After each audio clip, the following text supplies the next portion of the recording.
the next. Yeah, I've got The it. next. So, to remind you again, I told you there's a lot of discussion. First discussion, the physical world is real.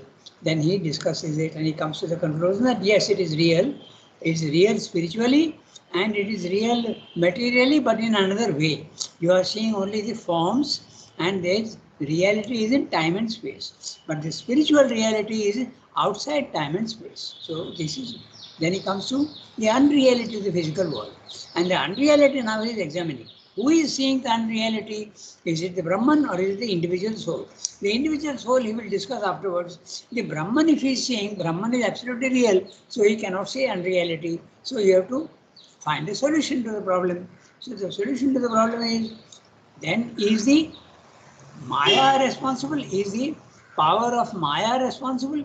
Is Maya real or unreal? He discusses that and finally comes to, he rejects all the solutions. Now he comes to the other solution, the idea of a purely subjective unreal reality. In other words, he is only imagining. Like yesterday we spoke about it, the poet is imagining the poem that he is going to write. He has not yet written it, but it is there in his mind. Okay, and that Brahman, because he is Brahman, it can be half real, half unreal, in this sense that it is not yet manifested, but it is there in his mind. Okay, so that's the solution he is now going to discuss. Okay, so if we can think of this real, unreal, if in our own mind we have a thought. Okay, I'm talking with somebody and I have a thought and I disagree with the person with whom I'm speaking, but I don't speak it out. It is real to me, but it's not real to everybody else. So it is half real, half unreal. It is not yet manifested. So that's the solution he is going to discuss now. So, Yasmin, do we have to read it or have we read it already?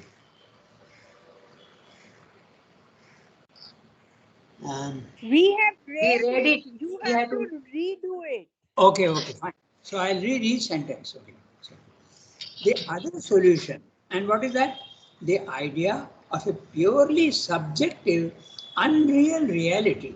In other words, it is only in your mind, subjective. It has not yet become objective. Just like a poet, he's got the idea of a poem in his head, but he has not yet brought it out into the objective world and he has not put it on paper.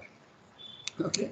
So the other solution, the idea of a purely subjective, unreal reality, unreal in the sense that it is not manifested in the world, starts from the distinction made by the mind in physical nature between its subjective and objective experiences. So, in the physical world, there is a subject and there are objects to be known. Okay? So, this is what he's saying. Then he's saying in the physical nature between the subjective and objective experiences. For when I have a thought in my mind, when I have an emotion in my mind, it is subjective. But when I am seeing a dog and a cat in the road, it is objective. So he is saying, for it is the objective alone of which it is sure as entirely and solidly real. Okay? But such a distinction could hardly exist in Brahman consciousness because again we have to remember that Brahman is only one, there cannot be two, there cannot be subject and object. So therefore subject and object become one. There is no Maya there. So therefore that solution also has to be thrown out. That's what he's saying. But such a distinction could hardly exist in Brahman consciousness. You remember he is discussing the Brahman is seeing the unreality. That's why he is discussing this. So in Brahman there can be no subjective objective. But such a distinction could hardly exist in Brahman consciousness since here there is either no subject and no object or Brahman itself is the sole possible subject of its consciousness and the sole possible object. There could be nothing externally objective to Brahman since there is nothing else than Brahman. He is the only thing that exists. This idea then of a subjective action of consciousness creating a world of fictions other than or distorting the sole true object looks like an imposition on the Brahman by our mind. The mind is the Prakriti and Brahman is the Purusha. So again if you come back to the image of the cinema, the screen is the Brahman. Okay? And the mind, that is the image is falling, the mind is creating images, no? So it is falling on the screen of the Brahman. It imposes on the pure and perfect reality of the Brahman a feature of its own imperfection, not truly attributable to the perception of the Supreme Being. The Supreme Being is not seeing the unreality, but it is identifying itself at a particular level. We identify ourselves with the body, mind, life, and we see the images that the mind is making as real. That's the problem. On the other hand, the distinction between the consciousness and being of Brahman could not be valid unless Brahman being and Brahman consciousness are two different distinct entities. Now, this is very interesting. So, what he's saying, exactly it applies to the cinema screen and the images on it. Okay, the images are Prakriti, movement, creations of the lower nature. Okay, it is the lower nature which is creating these images, and the screen is the fixed, immutable, featureless Brahman. So, can there be a consciousness and a substance on which it is being thrown? Consciousness is Chit, and being of Brahman is Sat. Are they different or are they one? In the physical world, they are different. Okay, definitely. There is matter and there is consciousness which is separate. But at the highest level, Sat, Chit, Shakti, Ananda are all one. And how can the Brahman, who is the only reality, make a difference between Sat and Chit? It cannot make a difference. The very substance is conscious, and the consciousness itself is the substance. So you have to throw out the possibility. That's what he's saying. On the other hand, the distinction between the consciousness and the being of Brahman. Note the words and give the proper interpretation. The consciousness of Brahman is the Chit. Okay? And the being of Brahman, here the word being means the substance. Okay? So it means the screen of the, and it being thrown. So there the consciousness and being are one. So it cannot be that they are separate. It has to be thrown out. In other words, it is not Brahman who is the percipient. That's what we say. Unless Brahman being and Brahman consciousness are two distinct entities. If they are two separate things, then it is possible. But they are not separate. The consciousness imposing its experiences on the pure existence of the being, but unable to touch or affect or penetrate it. Now that's a very interesting detail. When the cinema images are being thrown on the screen, do the images penetrate the screen? No. They can be switched off and the screen remains exactly as it is. Now apply this image to your soul and your images that the body, mind, life is creating. Does the images being created by the world, does it affect the soul? It does when you, at the lower level, when you are identified with the body, mind, life. That's a possibility. But here he is discussing only the percipient. So it does. But the soul can shake itself free, okay, of these images. So it can become pure. At the highest level, it is always pure. And therefore, it cannot be the Brahman who is seeing the unreality. And at the lower level, the Brahman has gone to sleep and it is seeing two different things. And it identifies itself with the images, and the screen is thinking that I am the images. Okay? Then if you see it in that way. No?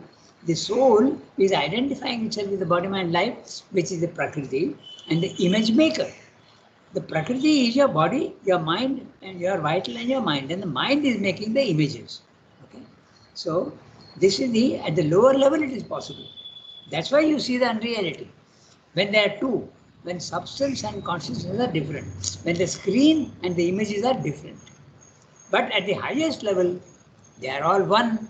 Therefore, there can be no images. Okay, that's what he's saying. It's a little complicated, but if you go according to the image, it helps a lot. Okay? So, on the other hand, the distinction between the consciousness and the being of Brahman. These words are very confusing, so you have to interpret correctly. Consciousness, Chit. Being of Brahman, Sat. Okay? Substance. Could not be different. Unless Brahman being and Brahman consciousness are two distinct entities, the consciousness imposing its experiences on the pure existence of the being, but unable to touch or affect or penetrate it. This is the reality in the physical world also. Our soul cannot be touched by the images unless it consents to. That's the whole thing. Brahman then, whether as the supreme soul existence or the self of the real unreal individual in Maya, would be aware by his true consciousness of the illusions imposed on him and would know them as illusions. Only some energy of Maya nature or something in it would be deluded by its own inventions, or else, not being really deluded, still persist in behaving and feeling as if it were deluded. There you are. Okay? Still persist in behaving and feeling as if it is. What Sri is referring here to is very interesting. He is referring to the spiritual levels of consciousness, level 2. There you see the difference and yet you feel that it is not the ultimate reality. You are not deluded. That's what Sri is saying when you are in the spiritual levels of consciousness. And what is that? Higher mind, elemental mind, intuitive mind, over mind. This level, when you are there, the Purusha and Prakriti are separate. Okay? Purusha and Prakriti separate means the being of Brahman and the Chit of Brahman. They are separate. And yet they seem to be intimately one. Okay? That's the experience that you have, spiritual experience. So this is what he's saying. Not really being deluded. You are not deluded, and yet you still persist in behaving and feeling as if they were deluded. If you are in the physical world and you are not in trance, okay, you start behaving in the physical world as if everything was real. If you have got 10 people sitting in front of you, you will remember their names and you will talk to each one. There is no oneness, there is multiplicity. So you are behaving and feeling as though you were deluded, without being deluded. Okay. This duality is what happens to our consciousness in the ignorance. There you are. So everybody is saying that that's exactly what happens when you are in ignorance. When it separates itself from the works of nature and is aware within of the self as the sole truth and the rest as not self and not real, but has on the surface to act as if the rest too were real. This is exactly what we discussed just now. When you have the experience of the nirvana, okay, you know that that is the reality and the physical world is unreal. But you have a body, you have a vital, and you have a mind. You have to continue to eat, you have to continue to sleep, you have to continue to talk to people, do your work. But it has no importance. Okay? It is absolutely no importance. I told you, when that happens, okay, when I had a friend who had this experience for 6 months, and I had also somebody else I had a talk with who had it for about 2-3 hours, and their experience was this. They told me the values in the physical world are absolutely without any importance at all. Our worries, our normal thoughts, our relations with people, our problems which bother us so much have absolutely no importance at all, because you are in that Brahman consciousness. That is the reality. All this is not, it is there. You see all these problems, but you see them as the tantrums of a child. Okay? That's what he says. So this is, although you see the unreality, you have to still behave as though it is real, because you have to eat, okay? You have to sleep, you have to talk to people, you have to work, but you do it absolutely like almost like a dummy. Okay? The body goes on doing everything, and you are watching your own body doing all these things, and you feel that you are not doing, but the body is doing. Okay? This is what Sri is saying. But this solution negates the, this duality is what happens to our consciousness in the ignorance, when it separates itself from the works of nature and is aware within of the self as the sole truth, and the rest is not self and not real, but has on the surface to act as if the rest too were real. This whole sentence, 4 lines, is the description of the Atman, the description of the Brahman consciousness. Okay? You know that you are in the reality, but yet you have to remain in the physical world and act. Okay? So this is the experience. Purusha Prakriti separate themselves. But this solution negates the soul and indivisible pure existence and pure awareness of the Brahman. In other words, the Brahman is not the percipient of the unreality. It creates a dualism within its featureless unity, which is not other in its support than the delusion of the double principle in the Sankhya view of things. That's the reason why Sankhya is correct at a lower level, but not at a higher level. It's the Purusha and Prakriti experience is valid at the spiritual level, but not at the supramental level, because they become one. Okay, soul and nature. Clear? So Sankhya view of things is the double principle in the Sankhya view of things, Purusha and Prakriti, soul and nature. These solutions then must be put aside as untenable unless we modify our first view of the reality and concede to it a power of manifold status of consciousness or a power of manifold status of experience. In other words, simply saying, we have to get rid of our idea that the Brahman is fixed in its immutability. We started with that, okay? There is only Brahman and the world, and the Brahman is seeing the physical world. So do we have to modify our idea? So they're saying, yes. You have to modify your idea that the Brahman consciousness is not something fixed and impossible to change. It is immutable. But is it eternally and compulsorily immutable? So they're saying no. It can become matter. It can become, if you say that the Brahman is, that's our idea of Brahman, no? He is omnipotent, omniscient, omnipresent. Then you are limiting him. He cannot be the opposite. It cannot be the absolute. So if it is the absolute, you are limiting him. So he can also be the relative. And that's exactly what happens. Okay? So he can become the opposite of himself. So you have to change your idea that you are starting with a Brahman who is absolutely, in other words, the Advaita philosophy. You have to get rid of it. You have to go beyond the Advaita. That's what you have to go beyond Sankhya, and you have to go also beyond the Advaita. Okay. So, this is what he's saying. So he's examining one by one, and he comes to this example. So now we can read the next one. Now he is continuing to discuss the dual consciousness. In other words, Brahman can, we are exploring possibilities.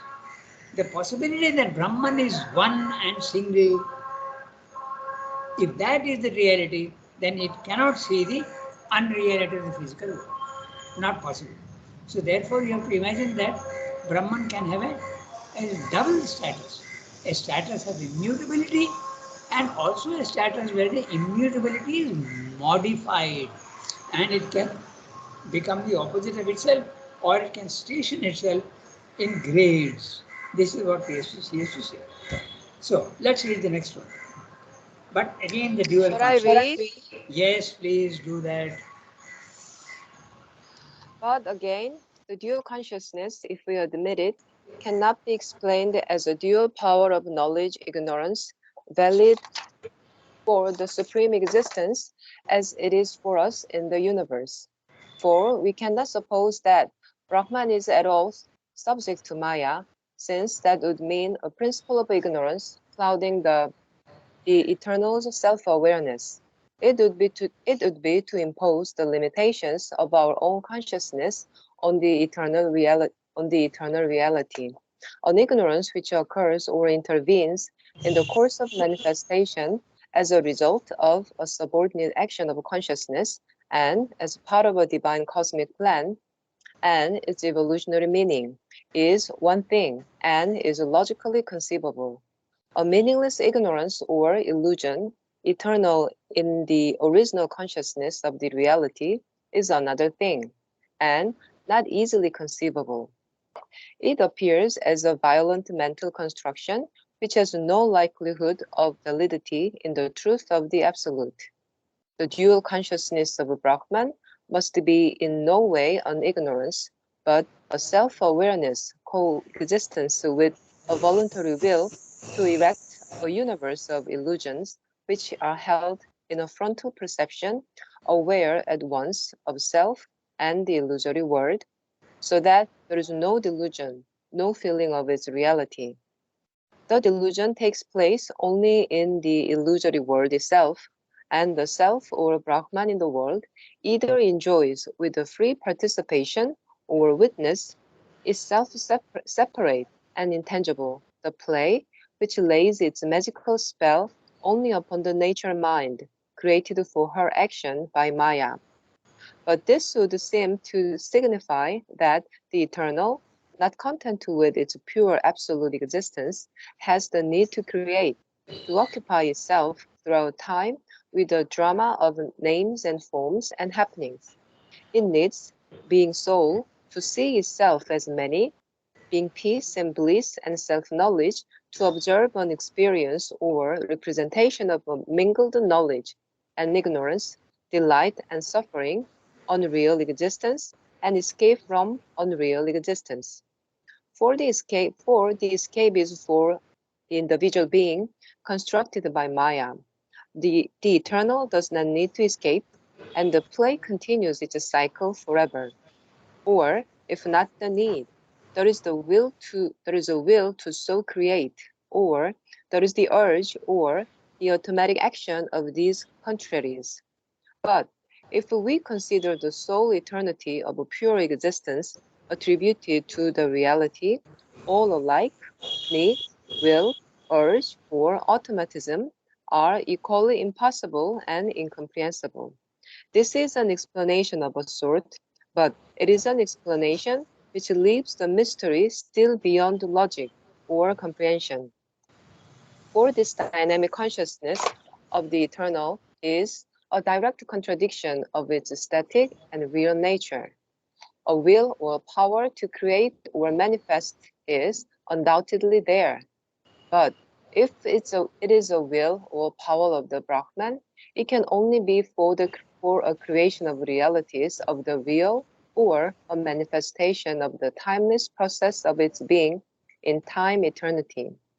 For it seems incredible that the sole power of the reality should be to manifest something contrary to itself or create non-existent things in an illusory universe.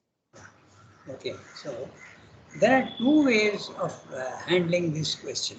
If you are very, very interested in mental logic and mental acrobatics, then we have to follow very clearly those arguments, and it's very, very interesting. But if you say that no, this is too complicated for me, I just want to understand what Srindu is saying, that's also valid in a certain sense. So if you want to take the other option of I just want to understand what Srindu is saying, this is what he is saying. Okay, I'll put it in a nutshell. He is saying that there is a Brahman. It is absolutely true. And this Brahman is the absolute reality, and he is only one, Advaita. Okay. But it is not something, you are not limiting him to his virtue, to his absoluteness. You are not, he is not something which is omnipotent, forever fixed. He can make himself different. So he wants to enjoy the many. Okay, and he is purposely, he is not compelled to, but he is purposely, with his own will, he is diminishing his own consciousness and manifesting himself into the many. And it's a challenge that he has got, and he is playing a game with himself and is going back to where he came from. So in the middle stages, you see the unreality. At the highest level, you see the reality again, and the whole mystery of his intention is revealed to you. Then you enjoy the game, and you say, so purposely he is playing like a magician. He is creating the opposite of himself and coming out of it. Okay, this is the Srinivas' view of things. This is what you have to keep in mind. But his discussion is of logic, and it's a. Is it possible to do this? Is it possible to do that? If you think of the Brahman as absolutely fixed and permanent, and it cannot be anything but real, then you have a problem. Then you cannot explain the unreality of the physical world. It becomes an anirvachaniya. But if you are willing to accept that the Brahman can become imperfect by his own will, he is not compelled to. If he is compelled to, then it cannot be the divine. So he is not compelled. By his own will, he is doing that. So then you have another problem. Why is he doing that? And we have discussed that many times, okay, that it is not possible to explain when you are stationed at the physical level. When you are in the mental consciousness, you cannot explain this. It's not possible. You have to go to a higher level of consciousness and say, oh, now it becomes clear. It's a change. But as we said earlier, there are indications, okay? You can indicate to yourself that this enjoyment of the Brahman by creating his own opposite, it is there is a shadow of that in the physical world. Man enjoys a challenge and he wants to conquer the challenge.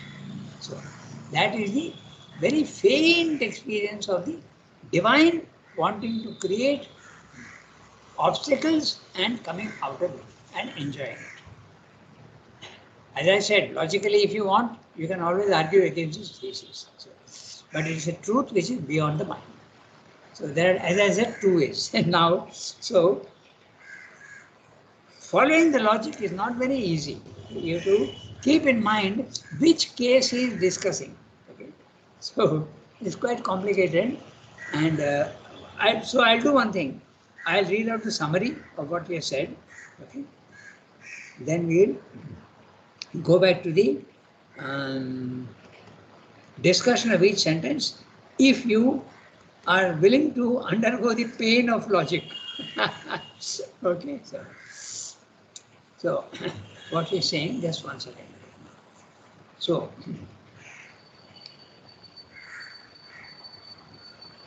one second. Let me.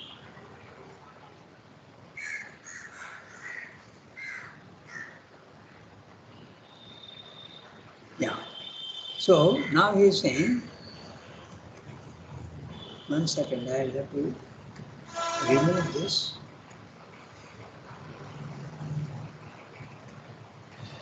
Yeah, I've got it. Now,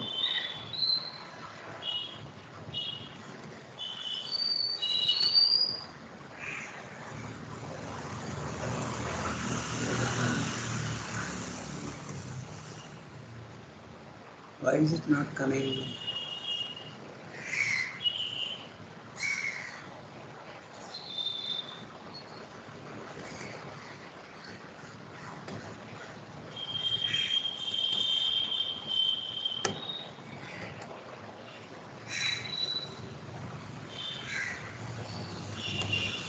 Okay, I've got it. Now, so I'm reading out the summary of what he's saying in this para. Okay. Now, we discuss the possibility of the dual consciousness of Brahman. In other words, Brahman is capable of a double status. One status where he is absolutely perceiving only the reality and he cannot see the unreality. But there is another status by his own will where he lowers himself to his own standard and from a lower perspective he is seeing the physical world and it's possible for him to see the unreality. That's the discussion we are going to have now. Now we discuss the possibility of a dual consciousness of Brahman. A true perception in and of the self and an illusory perception of mind, senses, of and in the world. Brahman is capable of this. This is a supposition. And by the supposition we are seeing whether it is possible to admit it in logic. What do we mean by a dual consciousness? Okay. Are both in the Brahman or is it something else? We have to go into great detail If Brahman is God capable of a dual consciousness, are they both in him? That's the question. If both are in the Brahman, we have an impossibility. Since real Brahman cannot perceive unreality. So, an ignorance which makes its entry in the course and process of manifestation is one thing and quite possible, but an ignorance in the original status of the Brahman himself is not possible. So what he's saying is that if you start with the idea that the Brahman is immutable forever, then it's not possible to have a dual consciousness. But if I say that no, the Brahman is capable of a dual consciousness, then it is possible and we can have a discussion. That's what Sridhar is saying. Okay? An ignorance which makes its entry in the course and process of manifestation is one thing and quite possible. That means he is manifesting himself, and in that process he is coming to a consciousness where he can lower his own omnipotence, omniscience and omnipresence. That is possible to imagine. There is a gradation. Is one thing and quite possible, but an ignorance in the original status of the Brahman is not possible. So the dual consciousness is possible if Brahman creates voluntarily a world of illusions which is perceived in the external world without losing sight of the true perception of the self. This is the spiritual experience that you have. When your consciousness goes to the spiritual level, you see the reality, you see the Brahman, but you also see the physical world and it seems to be less real. That's what he is saying. It's possible to have this experience. And it's at a level 2, it's not at level 3. Okay? The dual consciousness is possible without losing sight of the one perception self. The delusion exists only in the physical world. When you are in the physical world, then you are deluded. Okay? That's what he said. In that case, Brahman can, from his static stance, either only witness the dynamic illusion or even participate in it without ever becoming its slave. This is exactly what is the spiritual experience. So he is arguing on that basis. If you are, the Brahman can, from his static stance, he can remain up there and be absolutely calm and pure, and yet he can continue to work in the physical world, even participate in it, without ever becoming its slave. You are not a slave to nature. Your consciousness is up there and you are allowing the body, mind, life to act. This is possible. Okay. That's what Sridhar is saying. But this implies that Brahman has a need to manifest. Why should he at all manifest himself unless he has a need? So this need is now the question he is discussing. Is it compulsory or is it voluntary? That's he is discussing this. But this implies that Brahman has a need to manifest, to create himself. Being alone, he requires the presence of the many. Himself being in the timeless immutable, he seems to need the drama of the mutable, the adventure of contraries, happiness and sorrow, success and failure, the vicissitudes of dynamic life. But when we see the supreme reality, there does not seem to be any such necessity. How and why should the reality, infinite and eternal, feel the need to create finite transient illusions? He has come up with this point. Okay? In other words, he is saying, let's examine each point. As I told you, he puts forward a theory, then he is examining the objections to it. So now he says, that it's very difficult for us to imagine why he should need to create. Okay, even if it is voluntary, okay, but is he forced to create? He need not. So why is he doing that? That's the question. That has to be answered now. Okay, so 27. So we do have about 7-8 minutes. So we can read the next one. Okay. Without going into each sentence. As I told you, the logic part is quite difficult. So let us understand only barely the argument that he is giving. So, shall we read the next one? So, as I told you, we know what Srinivas theory is. Okay? So it's an explanation which is very, very understandable and which can be accepted very easily by the mind, except that one thing which one cannot understand at the mental level, why does the divine need to manifest itself? That is not possible to answer at this level. Okay? Let's read the next paragraph. So who will read? Either Rachanadi or Yasmin.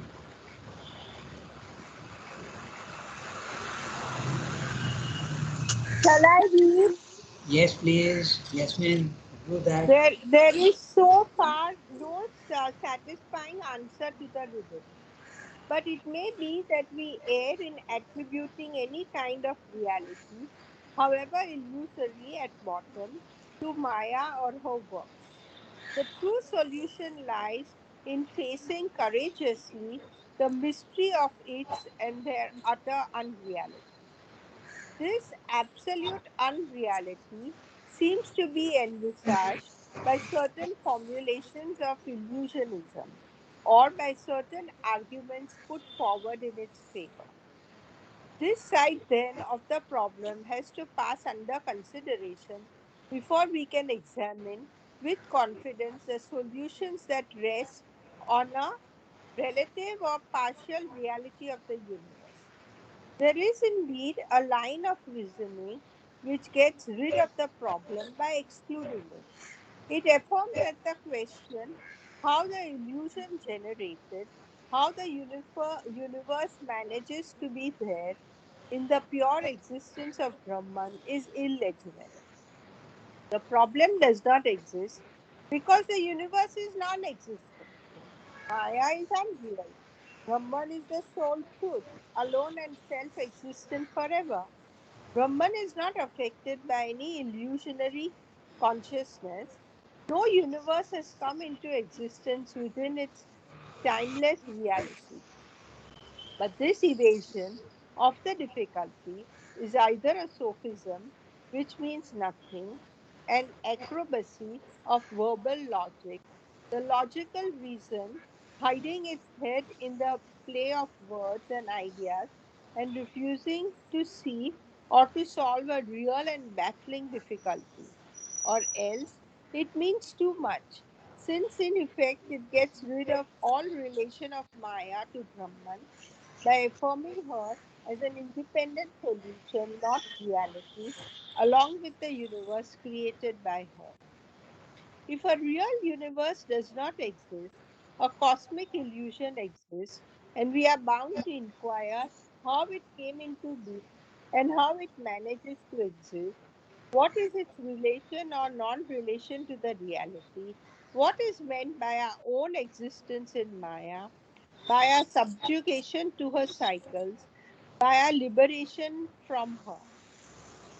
For in this view, we have to suppose that Brahman is not the percipient of Maya or her works. Maya herself is not a power of Brahman consciousness. Brahman is superconscious, conscient, immersed in its own pure being, or is conscious only of its own absoluteness. It has nothing to do with Maya.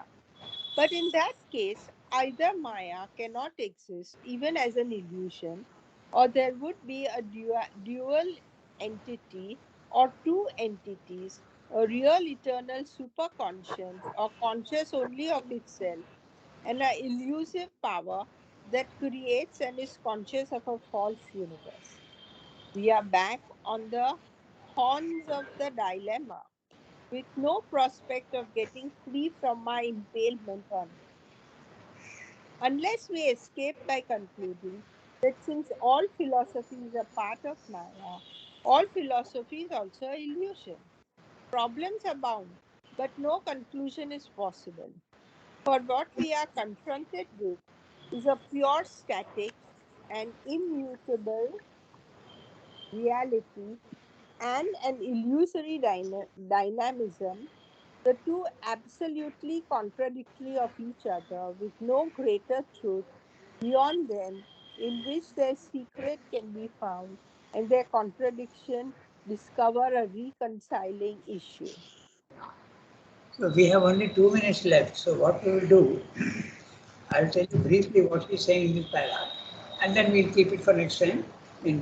I don't even have enough time to read the summary. So what he's saying is, he's going back to the main problem. Is there reality a reality and an illusion? So the Buddhist will answer, and the Mayavada will answer, this problem is unnecessary. You are just discussing something in the air. It has no value. Why? Because the physical world is unreal. And when you are in the physical world, you are seeing the reality. But when you are going to the absolute Brahman, the world is unreal. So all your argumentation with the mind, where does it belong? It belongs to the world. You are thinking out logically. So that belongs, that itself is false. So the problem doesn't exist. And that's what Shanto says, that to a certain extent it is valid, because that's what the Buddhists are saying. Okay. But is it really so?